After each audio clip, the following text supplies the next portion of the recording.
Welcome to the Calm Analysts channel. This is Borys Tizengausen with you. Today is August 29th and there are a lot of important news stories. The Ukrainian Foreign Ministry has delivered a note to Hungary. Orban remains silent about the deaths of children but is ready to break down in tears over the lack of Russian oil. In Kyiv, a Russian missile and drone strike damaged the Azerbaijani embassy. Was this a random strike or Putin's revenge against Aliyev? Or maybe it's a way to get on Erdogan's nerves? And after the summit in Anchorage, Putin decided to show Trump who's boss. Now, Russian reconnaissance planes are flying near Alaska every day. Are they testing Trump's resolve or just openly flaunting the Kremlin's audacity? In Russian schools, students are now studying songs by Shaman and Gazmanov. Meanwhile, Russia is striding toward North Korea by leaps and bounds. And while no one is complaining yet, what new changes await Russians in the near future? We'll talk about this and more in today's episode. If this is your first time on this channel, be sure to subscribe so you don't miss future episodes. So, the Ukrainian Foreign Ministry summoned the Hungarian ambassador and handed him a note of protest. This is trolling of the highest order. The ambassador was handed a note of protest in response to, attention please, discrimination against Hungary and the Hungarian minority in Ukraine.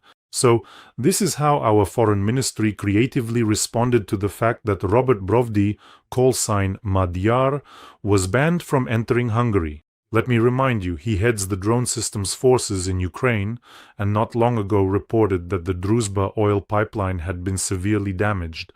Basically, that's what all the fuss is about. Orban is furious over there. How could this happen? Deprived of Russian oil? That's it. Ban Magyar from entering Hungary and the European Union. Well, basically, yes. After the Druzhba pipeline hub was bombed, Orban really lost his cool. Well, what can you do? What can you do? And as for... By the way, of course, Hungary is the first to protest here. Both Szijjártó and Orban, they all spoke out. Oh dear, you can't deprive them of Russian oil. But when it comes to the attack on the European Union office in Kyiv, the killing of children in Kyiv, an entire residential building destroyed by the Russians, again, there was no outrage. Not a single word. There was no outrage about the attack on Zakarpattia either. What if, at the Flex factory, the American factory that was attacked by the Russians, what if there were Hungarians working there? Can you imagine? No one cares. That's how it is. So, what do you think? Lately, Azerbaijan has been standing up to Putin so firmly, Aliyev, I would even say very firmly, they couldn't have allowed themselves to do that before. Well, I honestly don't remember anything like that before, although, well, it's pretty clear what started it all. That is, let me remind you, Russia shot down an Azerbaijan Airlines plane with its own air defense systems. They lie, twist the facts, make up all sorts of stories, inventing things about a gas cylinder, about birds supposedly getting into the engines, but they understood perfectly well that it was their own air defense systems that shot it down. The main thing is, when everything came to light, no one admitted guilt, and Azerbaijan demanded that those responsible be punished. Of course, no one was punished. Putin, in his usual manner, started, well, let's put it simply, acting tough. Putin doesn't apologize, not a chance.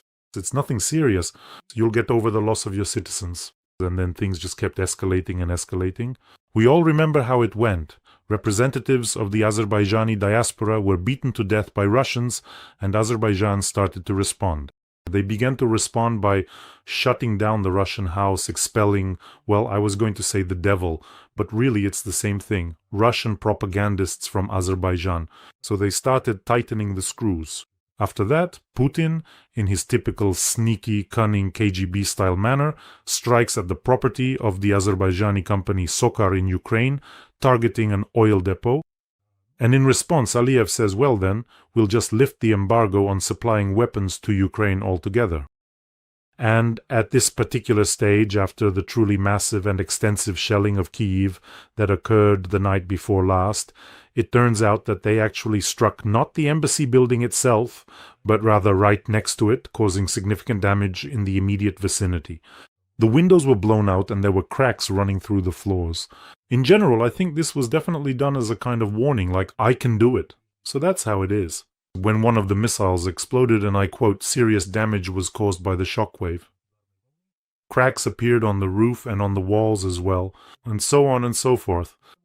So I think now is the perfect time for Mr. Aliyev to talk to Mr. Erdogan about the fact that Putin, in his treacherous manner, is already crossing all boundaries. I think Azerbaijan may soon move to more decisive actions, including with the help of its allies. Well, even if Turkey, let's say, did nothing against Russia, but simply stopped helping them circumvent sanctions, that alone would be a serious blow to the 1.5-meter tall conqueror. And here is what I was talking about. Trump, in his usual manner, don't call Putin a terrorist, we need to negotiate with him, don't offend him, don't humiliate him, and so on. But Putin thinks in a completely different way. Russian reconnaissance planes have started flying to Alaska almost daily after the meeting between Putin and Trump in Anchorage. According to the U.S. Department of Defense publication Stars and Stripes, citing the Pentagon, on August 26th, American fighter jets intercepted a Russian Il-20 near Shemya Island for the 5th time in a week. This island is located 2,000 kilometers from Anchorage. The aircraft was observed within the Air Defense Identification Zone for a significant period of approximately 2 hours and 20 minutes, approaching as close as 48 kilometers north of the island, specifically in relation to the U.S. mainland. There you have it, the full details. And after that summit in Alaska, incursions into the air defense zone were recorded on August 20th, 21st, 22nd, 24th, and 26th, 5 times in 1 week. At the same time, in the first half of this year, up to July, only 5 such incidents were recorded in total. So in 1 week, they matched the number for half a year. Naturally, this is no coincidence. I don't think this is some petty revenge for the fact that a B-2 Spirit bomber unexpectedly flew over that very poor copy of Putin who arrived in Alaska, that Putin from AliExpress. This is systematic pressure and threats directed specifically at Donald Trump, a test of his limits. He calmly endured the strike on the American company Flex in Zakarpattia. Well, now it means we'll be flying near the US border. Is that what Putin thinks? Because Putin is only afraid of force in response. But Donald Trump, instead of using a stick, decided to stuff him with carrots. I don't know. He already looks like he has 2 pastries stuffed in his cheeks, like those plump apples. The fact is, a real sanctions blow would instantly cripple the Russian economy. Everyone is well aware of this. Donald Trump himself says, and keeps repeating, that the Russian economy is in very bad shape, but he continues to give Putin a week, 2, 3, as much time as he needs. Right now is the best time to strike at the Russian economy. It's interesting, will these tough sanctions against Russia ever actually be imposed when Putin is so openly mocking? I'll strike an American factory on Ukrainian territory. I'll fly near your borders every day, violate them, show that I can conduct reconnaissance not far from the US border. How much further can it go? How much more humiliation is possible? Well, by the way, friends, let me remind you, while people across the ocean are still debating whether or not to impose sanctions, it's our soldiers, our heroes on the front lines, who are holding back this entire horde of ghouls. And take note, Putin's summer offensive. Where is it? Where are these dizzying successes, these breakthroughs? The front is supposed to collapse any moment now, and so on and so forth. Our armed forces have even started to recapture settlements in the Donetsk region, and they've taken back 3 settlements. Can you imagine what a miracle they're performing right now, militarily speaking? And that's even though, well, let's just say the aid is coming in irregularly. That's why I want to remind you that we're constantly holding important fundraisers for our soldiers, for our defenders. And together we're really doing a very, very good thing. Today, we're continuing to raise funds for one of the largest brigades, the separate presidential brigade named after Bogdan Khmelnytsky. Right now, they're engaged in fierce fighting in the Pokrovsk direction. Honestly, they're real heroes. Take a look at this video. They reached out specifically to us, to our channel, to you, my dear subscribers. The war continues to scorch our land. The separate presidential brigade is reaching out to Borys Tizengausen and the viewers of his channel with a request to provide our battalions with ATVs to carry out mobile combat missions in the Pokrovsk direction. We are sure that you are fully aware of the hell that is happening here right now. We all need to make an effort to preserve the independence of our state. We have already delivered ATVs to one of the brigades. You remember that video? Our soldiers were really happy. They are always so modest. In general, ATVs are exactly what they need right now. Mobility, to get where they need to go, launch what they need to launch, and quickly get out of there. So let's help our soldiers. And truly, this is our contribution to the defense of Ukraine. I always thank you so much. Sometimes I even run out of words to express how awesome you are in this regard. The link to donate is in the description of this video and also in the comments. If by chance you're watching me not on my own channel, which happens, many channels share my videos and I don't mind. It increases the reach. And right now, helping our soldiers is the top priority. So if you're not watching on my channel, here's a QR code. It takes you directly to the donation page. There you'll find Monobank, Private, and also PayPal for those who want to help from abroad. Thank you so much, as I always say. Songs by Shaman, Gazmanov, Maidanov, and Trofim have been included in the list of patriotic compositions recommended for study in schools, according to the Russian Ministry of Education. The list includes 37 songs aimed at the patriotic and spiritual moral upbringing of school children. Schools independently decide which songs to use. By the way, I've already talked about this. I came across a video. Some student is filming and is just shocked. Like, what is even going on there? They're filming a video of a lesson. I don't even know. I can't call that person a teacher. Well, a propaganda teacher, I guess that's the right way to put it, is analyzing the song I'm Russian by Shaman. You know how, back in the day, they used to analyze literary works? What did you hear? And could you play a nocturne on a flute made of drain pipes? So what did you hear in that phrase? And the kids are like, well, this and that, we understood that it was about rain or something else. So here they were specifically analyzing the song by Shaman, that show-off, sorry, I'm not ageist, well, that character in leather pants who yells that his blood is from his father, I'm Russian, and so on. In all seriousness, kids, listen to how deep the meaning of this song is. Can you imagine? So basically they're going to analyze these songs. Gazmanov with his song Officers, all about the motherland, Russia, the immortal regiment, forward Russia, this world is beautiful, and so on and so forth. It's strange that, by the way, the song I'm Russian isn't included among those 37 tracks, and neither is Sarmatushki. How come? Again, the song Sarmatushki. Who doesn't know that the Sarmatushki are watching the United States Ushki? Donald Trump, what do you think of these songs anyway? Do you like them? By the way, in that list, there's the song Do the Russians Want War? I just, well, refreshed my memory, so to speak, and looked up the lyrics. So, here are the words. Yes, we know how to fight, but we don't want soldiers to fall again in battle on their own bitter land. Seriously? You don't want that? But here, they're not even falling on their own land. They're falling on foreign soil, and in such numbers that you probably couldn't have imagined before this war. And here are 4 wonderful short lines from this song, Do the Russians Want War? Ask the mothers, ask my wife, and then you should understand whether the Russians want war. Well, actually, judging by everything, they really do want it. Or rather, no. Let's put it this way. They want money. Do Russians want money?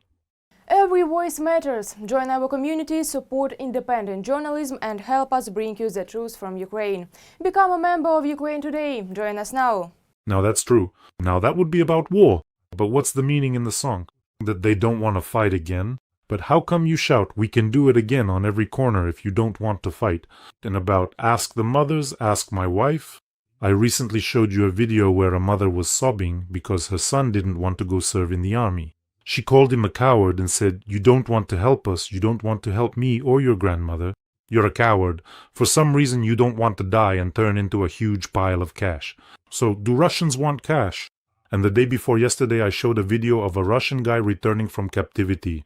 And his wife, when she heard he was coming back, was really upset. She said that they were actually planning to go to Crimea, and here you are deciding to come back from captivity for some reason.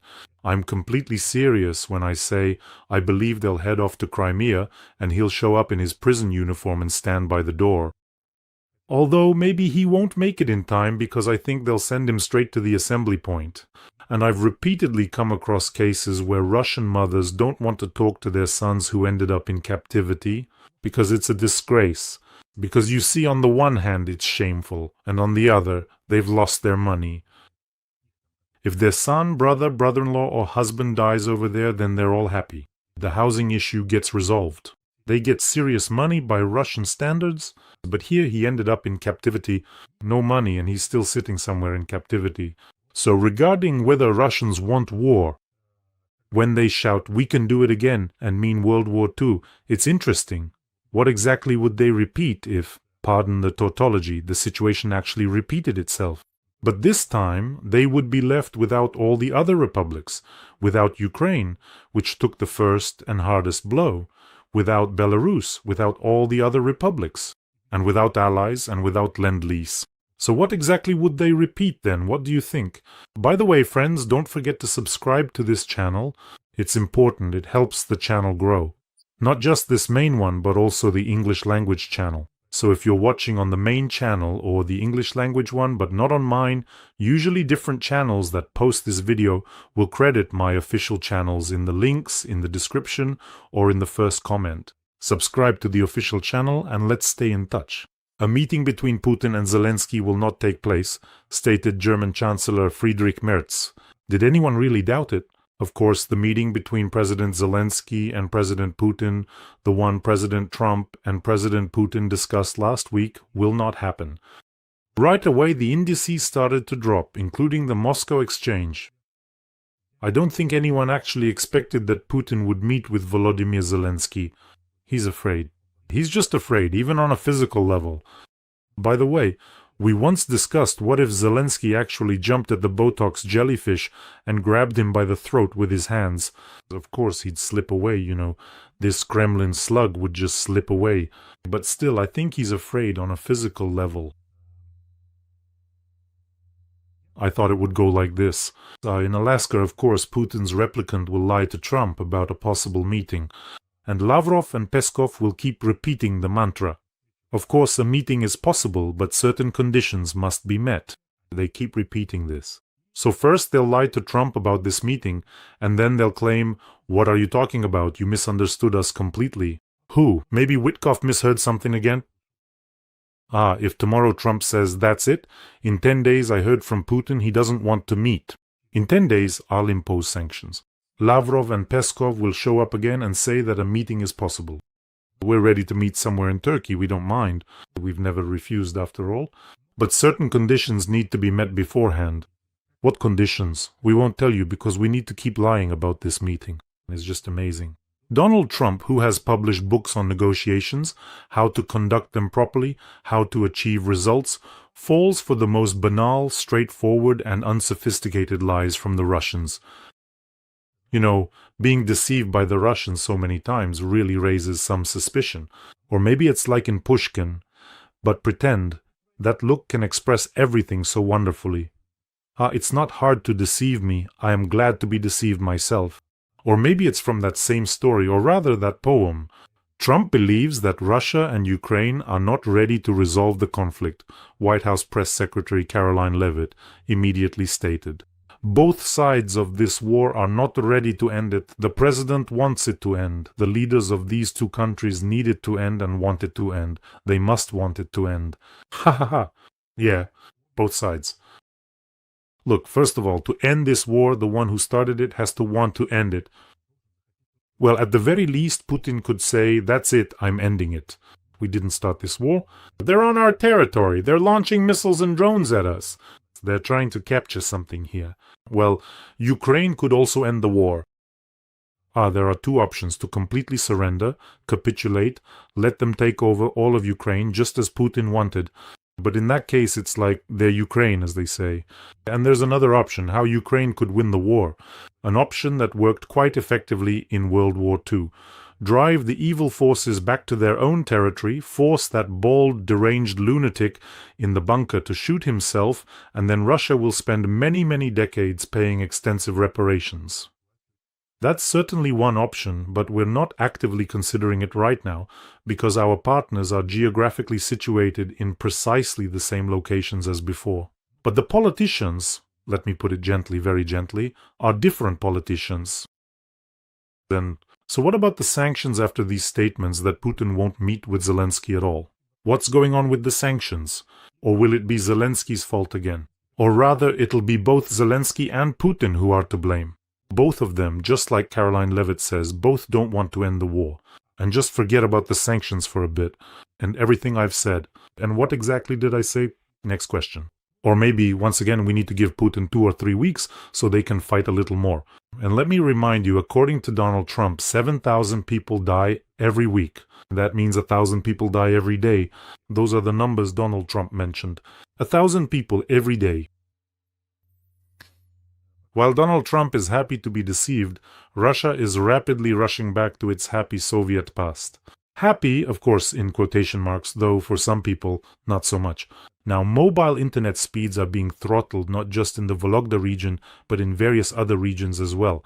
By the way, it turns out this has become a real problem in Russia. Russians, who have gotten used to having mobile internet almost everywhere, suddenly found themselves at risk of losing it. And the government, for example, in the Vologda region, recommends downloading offline maps, installing apps that work without internet, and also having a supply of cash in case banking terminals stop working. You know who's happiest about this return to a less technological or even de-technologized way of life? It's those die-hard Soviet pensioners who are nostalgic for the USSR and praise Putin. Yesterday in the episode I showed you that one elderly lady, let's put it that way, who was saying things like, Putin is our father, Putin is our leader, our chief, and so on. So they are genuinely happy about it. Yeah, after all, they never really knew how to use these technologies anyway. And in general, all these Western technologies are, from the devil. We never lived well, so why start now? So if Putin were to bring back the death penalty, they'd be thrilled too. They're always wagging their fingers at everyone and saying, if only we had Stalin back. These Putin squads are the quintessence of Putin's electorate. Bitter, angry old folks nostalgic for the Soviet Union. Oh, how they would love to write denunciations. They're delighted. The era of informing is coming back. You can snitch again. It's just a pity Voronkov isn't around. But that's okay. Just give it a little time. The internet will disappear. We'll go back to rotary phones, to mass informing on each other. And then, those creative young people, I'll report on him and maybe even move into his apartment. Just like before, like in the good old days. If only we could bring back the NKVD troikas. That's what they dream about. Remember how there was that discussion? In Russia? Well, we're not North Korea. We have the internet, social networks, car sharing, delivery services, and so on. Well, just so you understand, Russia is actually racing pretty quickly in that direction toward North Korea. They're getting people used to the absence of these Western conveniences. If you read now about how the closed internet works in North Korea, you can actually predict what will happen in Russia in 6 months to a year. Let me read it out for you. In North Korea, the majority of the population does not have access to the full global internet. Instead, there is a closed, strictly state-controlled internal network called Kwangmyong. And access to the global network is restricted to a very narrow circle of elites, diplomats, and foreign embassies. And there you go. This Kwangmyong network, its name translates as Network of Light. It contains only resources permitted by the state. You understand? The country has its own versions of popular messengers, such as Tehwa-1, like Tehwa-1, or in the Russian version, it's Messenger Max. And yesterday I didn't see this news. I stand corrected regarding the fact that there are honest, conscientious people in Donald Trump's circle who genuinely care about Ukraine. I'm talking about General Kellogg.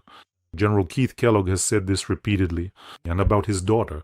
So, the special representative of the US president said that Russia carried out the second largest shelling of Kyiv since the start of the full-scale invasion, using more than 600 drones. And I quote, "The targets are not soldiers and weapons, but residential areas of Kyiv, civilian apartment buildings, the buildings of the EU and UK missions, as well as innocent civilians. These outrageous attacks threaten the peace that the US president is striving for. But he very skillfully and competently led to the point that it is precisely this peace that Trump, who is doing a great job, he's just super duper there, is striving for. We'll erect a golden statue for him, that's for sure, and we'll nominate him for the Nobel Peace Prize if he brings this war to a just end. No questions about it at all." Here, Kellogg hit all the right points. But Just so you understand, Donald Trump doesn't just have Keith Kellogg as his special representative for Ukraine, but also Steve Witkoff, whom I mentioned at the very beginning. So, some interesting details have come to light here. Witkoff, who has no diplomatic experience, broke standard protocol by attending a meeting in Moscow without a State Department secretary, and as a result there was no record of Putin's exact proposals, Reuters reports, citing a source in the Trump administration. According to the agency's source, because of this, Witkoff's diplomatic efforts turned into chaos. Witkoff's last meeting, let me remind you, was with Putin on August 6th, and after that, Witkoff told Trump that Putin was ready to make significant territorial concessions, and the US president immediately agreed to hold that very historic summit in Anchorage. Can you even imagine the level of chaos here? Witkoff misunderstands Putin. This is the chain of events. Witkoff misunderstands Putin because he didn't bring a translator with him and didn't record everything. More precisely, he didn't bring a State Department representative or a secretary. He tells Trump that Russia agrees to withdraw from part of the territories. Trump claps his hands and says, "Awesome, everyone to Alaska, let's go. Bring my motorcade there, we'll wrap up the war with Putin real quick."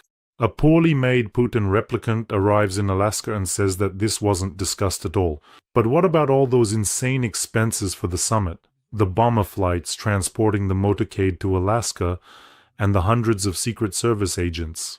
What is even going on? Can someone please explain this to me? Well, okay, things happen. This kind of thing happened. But after that, some personnel decisions need to be made. I mean, you can't just keep everyone on until the very end, even if these people are seriously messing up. That's what I think. Although, who am I to give advice to Donald Trump, really? And tomorrow he might misunderstand something again and just start World War III. He'll say, "So I talked to Putin and he suggested we hit China together, today at 6 p.m. I mean, what is even going on here? Alright, friends, okay, Ukraine does have those who take a pro-Ukrainian stance.